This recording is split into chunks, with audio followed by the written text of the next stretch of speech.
Hello and welcome to Craigfest channel and another episode of the Citroën DS restoration series. Today, we're going to be looking at how rusty this car actually is.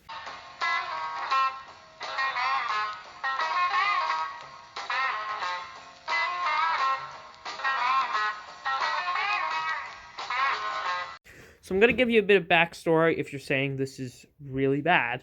You're going to, probably. Or you might say, it's not that bad, considering the backstory. So the backstory of this car, if you didn't already know, sat in New York State for about 35 years in the dirt and the mud and the snow. Just sat outside 35 years. So that's the context of the car. I bought it a few months ago, like 3 months ago. Got the car running, and I threw it up on jack stands, which was very hard because of the hydropneumatic suspension. It was not too easy to get it up on jack stands. But I did get it up on jack stands, and we're going to look at the chassis now. The chassis, I'm not going to spoil it for you. You got to see it. So before we look at the chassis, the doors need to be repaired. I have to repair these. They're really bad. I can repair those. I can start messing with bodywork. The trunk lid is beyond repair. This needs to be replaced. Luckily, a new trunk lid did come with the car, but I'm just meaning, look at this. It has lost all structural integrity. And if we open it up, yeah, it opened. It's pretty solid. But, here's our floor in the trunk. It's not too good. The chassis from the back, this is still solid, believe it or not. Still solid, both sides. This one's more solid than that side, actually. Ow, I hit my head on the trunk lid. Great. But, that side is more solid than this side in the trunk floor area because it's actually still attached. Oh, wait, no, it's not. It just must be.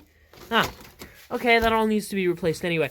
I have to rebuild all of this, and I'm going to. This is very thin sheet metal anyway. So if I swap in some thicker stuff, cut all the bad stuff out, and I just put in thicker stuff, we should be good. This is not grand because these are supposed to come all the way back. This is not too good. So the whole, sorry about that. The whole rear end shakes because these aren't attached. They've rotted off. Speaking of rotted off, the complete trunk lid is gone. I mean, trunk floor. You can see pieces of the trunk floor here, which were hung up on the exhaust system. They're garbage. Same as the entire exhaust system. Let's get under the car now. Okay, now we're under the car. Let's look at the driver's side first. So, the front, you can't see it because of this, but the front of this car is extremely solid. The entire front end, extremely solid. There's not a spot of rust on the chassis. There's a little bit on the bodywork, like the underbelly, that has a little bit of rust. But, it's spotless up there. Same as the front floors, except the muffler holder, which, oh no, okay. It's just the second layer of skin on the outside under the seats that's gone on the muffler holder. I gotta completely rip out the interior and redo it anyway, so yeah. But the chassis rail, the structural member, which is under here, under the floor here, is in really good shape until you get back to here, where we have the smallest of holes. This is, I want to say nothing. No, I don't know myself what that thing in there is, but this is a drilled hole. Somebody drilled a hole here, and it just rusted around the drill. So, I'm going to just cut that out, swap that out, weld it, call that a day. I mean, that is, I'm going to say it again, nothing for what I would get. Now, the passenger side, let's not get to there yet. So, the rear floor, this is the rear floor we're looking at. We have a rust hole here. You can see the carpet, or at least the foam underneath the carpet. Look at how thin this metal is. Now, I'd like to say this car never came with any rust proofing from the factory. I'm also going to put that out. So, remember, 35 years sat outside, no rust proofing. Here's the middle of the rear floor. Giant hole. Massive. Matter of fact, I think we have pages of books. It's such a newsletter. But yeah, so this is in need of replacement. The fuel tank is in need of replacement. That sits above here. As we can see, there are random bolts coming through the floor and stuff. The fuel tank is in dire need of replacement. And, hold on, let's move further inward. What's also in need of complete replacement is basically the entire exhaust system. So there's the main muffler there. It's got pipes going along here, I think they are. Yeah, up to the manifold. It's gone. The whole pipe assembly, which I think that was, it's just gone. So I gotta completely redo that. I'll probably wind up changing out the muffler as well. Let me take you over here. So these are the dual exhaust pipes that are gone. You know, I was completely expecting this. This is the kind of car you get for $450. Probably more than that. This is probably a couple $1,000 car. Because it's running. But, yeah, this is the kind of car you get for $450. There's the muffler. The second one, I think, the resonator maybe, that goes out to the duals. That one, oh no, I was gonna say that one might be savable. Nope. Alright, but, woo! You're gonna go upside down for a little bit. Okay, so this here is the drain for the fuel tank.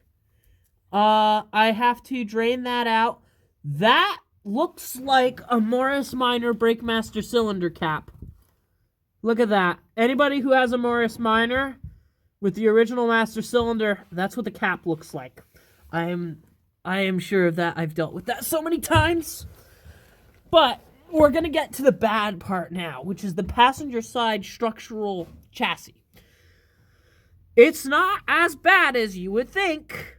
Freeing $450 sitting outside for years. But, okay, so this is the chassis up here. This is solid. Okay? Then you get back here. It's gone. So, this is solid. Whole thing, solid as a rock. They're just moving the floor here. It's solid as a rock until you get to here, where it's just gone. I can feel the structural braces in there.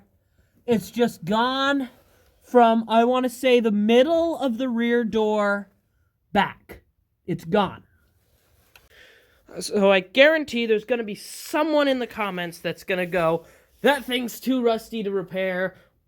Why don't you just pay $13,000 for a different one? And the thing is, I've never paid more than $1,000 for a car. And I'm certainly not going to start now. So, this is what I'm going to do with this thing. I'm going to fix it. Because why wouldn't I? I mean, somebody's going to go, again, it's going to be split, saying this is the easiest thing to repair because all it is flat metal. The bodywork with all the curves and the beauty of the bodywork and its very nice curves. Somebody's gonna, you would think it'd be very complicated underneath. It's not. It's all just flat metal. It's 20 gauge, flat sheet metal. It's 16 gauge around the jacking points. That's it. Dead simple. Okay? But so it's going to be a 50-50 split in the comments, I'm going to assume, if people comment on this, saying, you made out really good, that's almost nothing, or that thing is a rust bucket, you should sell it and buy a Traction Avant or something that's expensive. I'm not doing that. I'm fixing this car up.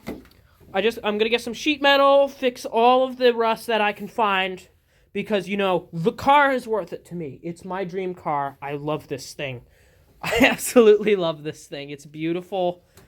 Yet it doesn't need that much work. I think what's going to take the most work out of me and the most issue is going to be the hydraulic system. Because I'm going to strive to replace every single line. Because, where is it? Down, there's a line thing somewhere, yeah. So all of this Citroën stuff, it all has to be replaced. All the suspension lines, steering lines, brake lines, although the brake lines, I think, go with the steering lines and suspension lines, at least in the back. I don't know. It all has to be replaced, though. But I don't mind doing that. This thing, It's a wonderful car. I think, to me, it's worth it because I love Citroëns. I love old Citroëns. I had to completely redo the interior. I have the dash apart just so I could change the key. I had to completely redo the seats. All that mold up there has to be cleaned out. I hate mold so much. But I'm going to put a headliner in it. I got to get all the electrics working, at least most of them. But right now, I'm going to be working on the chassis underneath, on that side. And we'll see how we do.